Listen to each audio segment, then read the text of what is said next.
is a war. It's happening now. It will decide the fate of humanity. The time to choose sides has come.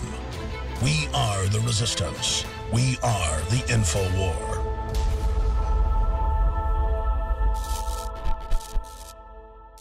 Welcome to the InfoWars Nightly News. I'm your host, Jakari Jackson. It's September 15th, 2014, and let's get straight into our news tonight. Obama admits ISIS beheading videos helped the White House agenda. And of course they did, because as you recall, it's just about a week or so ago, a representative of the Steve Sotloff family came out and said that the Obama administration is using these journalists as pawns. Of course, Steve Sotloff is one of the journalists you saw in the ISIS beheading videos. The article, "The Paths to War, Then and Now Haunt Obama," explains how the president noted that gruesome videos released by ISIS had helped galvanize public support for action. Obama's comments are attributed to 10 people who spoke with him with the days leading up to his speech Wednesday night, who quoted his private remarks to the New York Times' Peter Baker. Because as you recall, about a year or so ago, Obama wanted to have intervention in Syria, reciting the supposed attacks by Assad and his own people with chemical weapons, even though there's video evidence of the Syrian rebels carrying out at least one attack. He said we have to go in because Assad's out here doing all these horrible things to his own people, completely ignoring the things going on to the people in this country, just like we saw with Ferguson, Missouri. Russia, China, all these other countries said, hey, you want to come over here and tell us how to do our business, learn how to do your own business at home. But getting back to Syria, the U.S. is not happy that China and Russia are teaming up. They have a pipeline that goes, in the Syria area. So, that's one of the big reasons why they want to go in there. And I'm not, pro-Assad, I'm not pro-Putin or whoever else. I'm just saying, we can't be Team America, world police, telling people how they should behave in their own countries. And Rand Paul went even further, saying that arming Syrian rebels will empower ISIS. 5 years ago, ISIS wasn't a threat, but I did say even as much as 2 or 3 years ago that it was a threat to give arms to them in Syria. So I think had the president had his way, or had Hillary Clinton had her way, we may well have had ISIS in charge in Damascus now, because they've been arming and creating a safe haven for them. As it is, I think ISIS is more of a threat to us now because of the arming of the Islamic rebels in Syria. And what Paul is saying there is that ISIS is a much larger threat than they were 5 years ago. And a big part of this is that the U.S. continues to fund, to aid the al-Qaeda rebels in Syria, a practice that we definitely need to stop. But somebody who's in the practice of saving themselves, the U.S. State Department, they're ordering 160,000 Ebola hazmat suits. In a press release posted by MarketWatch, Lakeland Industries, a manufacturer of industrial protective clothing for first responders, announced that it had signaled its intention to join the fight against the spread of Ebola by encouraging other suppliers to meet the huge demand created by the U.S. State Department's order of 160,000 hazmat suits. So everybody says, we here at InfoWars, we're fear-mongering because we cite big scientists and other experts who look into these things, who study these things day and night. And they say, hey, we are concerned that this could have a widespread outlook, a widespread pandemic. Some people would decide to say 5 million people could be affected by this. I'm not saying that personally, but these are what the top experts and researchers had to say about this. And we'll go to break with what Alex Jones had to say about the issue. Stay tuned. This is the InfoWars Nightly News.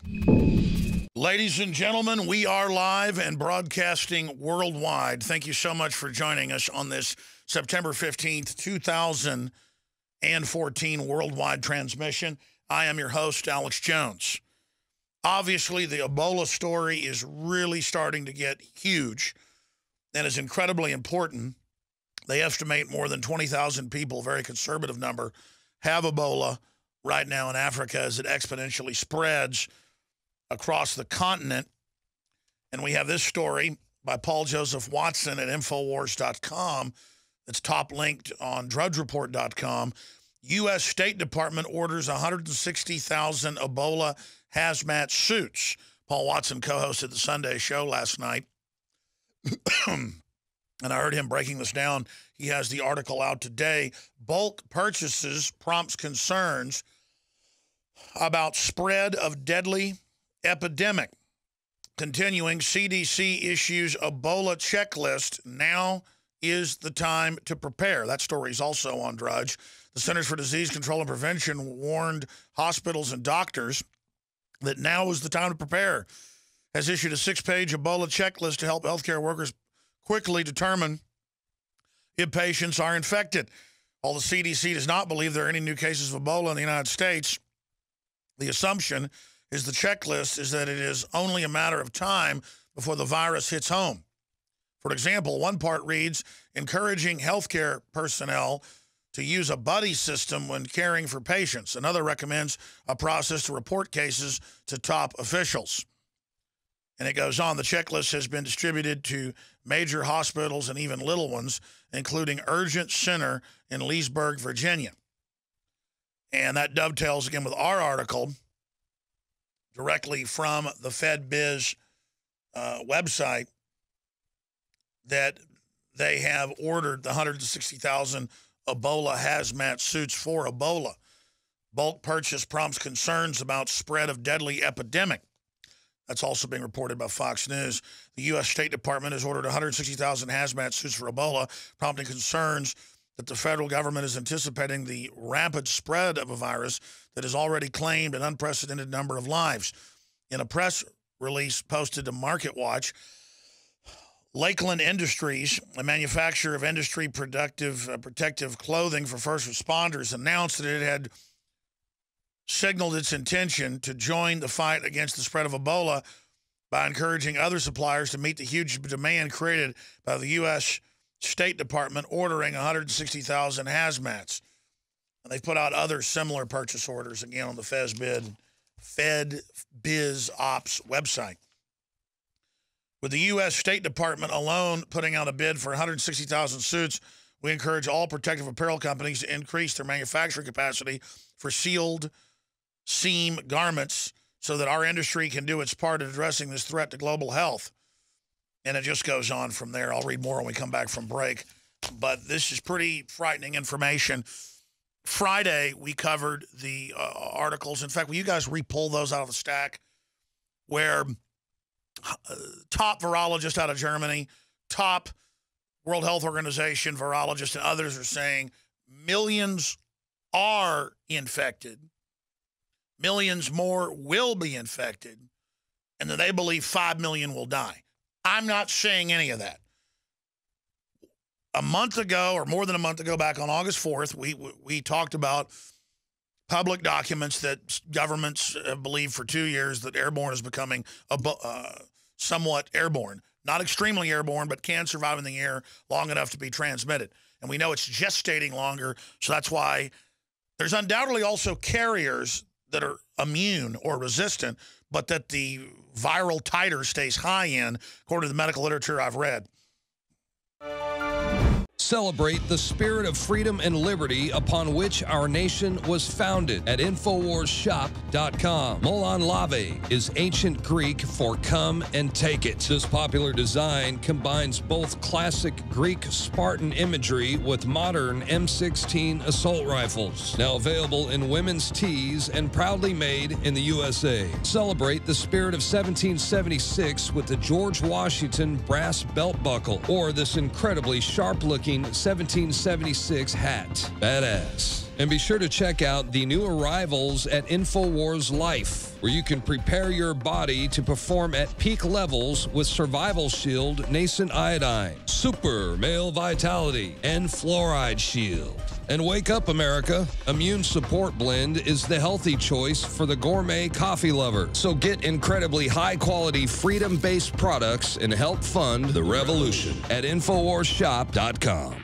The facts are in. The studies are legion. Sodium fluoride and other toxic members of the fluoride family are devastating the health and cognitive ability of the American people. So why are the social engineers adding it to the water? Simple. Dumb down the host population that the parasitic technocracy is feeding on. We may not have been able to get fluoride out of the water supply yet, but we can help to get it out of our bodies. I am extremely excited to announce the exclusive InfoWars Life Fluoride Shield formulation. fusing 6 of the best documented ingredients from around the world to help the body remove not just toxic fluoride residues from the body, but a whole host of toxic substances. Let's take a stand against the globalists by blocking their poisons with Fluoride Shield. I use Fluoride Shield every day. Secure your Fluoride Shield and other pioneering formulations at InfoWarsLife.com today. Let's start cleansing our bodies now and support the InfoWar at the same time. That's InfoWarsLife.com.